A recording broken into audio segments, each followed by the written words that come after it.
Hey, what's going on, everybody? So it's Mindset Marlon here, aka Marlon Johnson. And in this video, we're going to be talking about one of the biggest secrets I learned when it came to selling and what took me from making $20,000 in a year to learning how to make over $20,000 per month. Let's jump. I got $1 billion mindset. Let's jump right into it. So, one of the biggest things I learned when it came to selling was I was under the impression that you had to completely master your script, or you had to have the same level of enthusiasm or jokes that other people had. In fact, when I was first getting started in sales, I used to watch videos of guys like Max Maxwell and Quentin Flores and Pace Morby and all these other people. And what I was trying to do was I was trying to copy them and mimic them exactly. So much to the point where I would watch Quentin Flores, for example, and he always would do this like deep belly laugh. And I loved it. He was just like, oh. I can't even copy it. But here's the funny thing. I did try to copy it.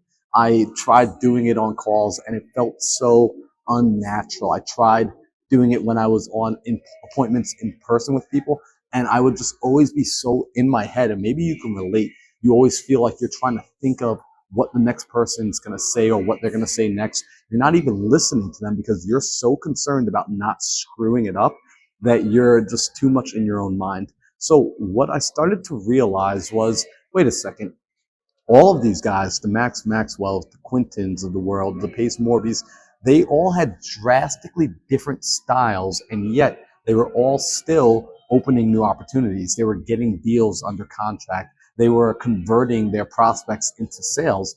And although their styles were different, they were all effective. So I started to wonder, what was it that was making them all so effective? And how could I start to incorporate that in myself? And what I started to realize was they all had found a way to be themselves with authenticity. They all figured out how to tap into essentially just being them.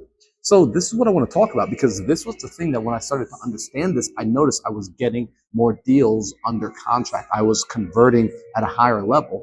I started to have what we call conviction. So conviction comes from this place of understanding your process, understanding your product, and ultimately understanding yourself and the value that you offer. Sometimes as salespeople, we go in and we don't really understand the value that we bring, and yet we're trying to sell somebody on that value. Now, I'm no genius, but if you're trying to be the subject matter expert on a product or a service, you should probably understand it to the level that you have a deep conviction about it. You would actually promote it to your mom, your brother, your sister, your family members. And this, when I started to really understand this, it really helped convert. So I like to say this: if you wouldn't sell it to your grandmother, if you wouldn't sell it to your family member, if you wouldn't want somebody coming to you or your family with the product and pitching it the way you're pitching it, then you shouldn't be pitching it that way, period. Because it's not that people need to fully understand your product or people even need to fully understand the service you provide. And they don't even have to believe in the product or service that you provide. But what they do need to believe is they need to believe that you believe in the product or service. This is what conviction does. It's a transference of energy. So what do I mean by that? See, sometimes we're sitting down with a person at a sales table, and maybe it's the salesperson on the other side of the table, and they're trying to sell a product to us. See, if I get the sense that this person is simply just in it for their commission, I am not going to purchase. I'm just going to be turned off. And most people carry what we call commission breath. Maybe your salespeople are doing this right now. Heck, maybe you've done it. You're in a place where you're like, look, money's tight. I just got to make a sale. That's the wrong approach to be showing up to these conversations with. And unfortunately, let's be honest, most of us got into business so that we can make money. So we haven't figured out how to wash our mouth from commission breath. And this is why our prospects are not converting. They can smell the desperation off of us. Instead, I want to challenge you to get to the place where you so believe in your service, you so believe that your product is going to be the thing that helps this person overcome whatever challenge, whatever pain they're experiencing in their life, that they can feel from you the energy that listen, I've got the antidote to the poison that's in your body. I've got the cure, and I need to convince you to take this cure, because if you walk away from this table and you don't take this cure, you might not make it to tomorrow. What would it look like? What sort of conviction? How convincing would you be if you knew that you had the antidote to save somebody? You knew 1000% without a shadow of a doubt that this antidote was going to bring value to them, and they're still on the fence about, I don't know if I should take it. Would you be more convincing? Would they be able to look you in the eyes and be like, man, I don't know what it is about this person, but it's like they really want me to take this antidote, and not just from a place of them getting a financial benefit. Like, it's like they know that this is going to be good for me. When you start to get yourself to that level of conviction in your sales calls, you're going to start converting at a much higher level. And ultimately, what you're going to start to really find out is you're going to get better at identifying and analyzing which prospects that your product is actually good for and which of them it's not.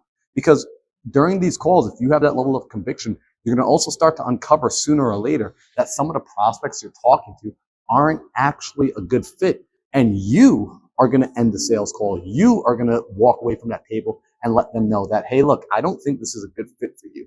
See, I've had those conversations with people. I've told people, look, I don't think my product's a good fit for you.